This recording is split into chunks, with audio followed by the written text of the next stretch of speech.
அப்ப என்ன ஆத்தா என்ன ஒப்புக்குத்தானடி, பாறாங்கல்ல பெத்து புட்டா பாசம் ஏதடி,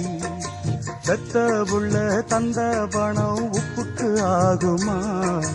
தாய்ப்பாலுக்கு கணக்கு போட்டா தாலி மிஞ்சுமா, பாயக்கட்டி வளர்த்த புள்ள மல்லு கட்டி நிக்குதடி, வாங்கி தந்த காசுக்கெல்லாம் வட்டி கட்ட சொல்லுதடி, கோடு ஒண்ணு கிழிக்க வச்சு கும்மி அடிக்குது அம்மாடி, சம்சாரம் அது மின்சாரம், சம்சாரம் அது மின்சாரம்.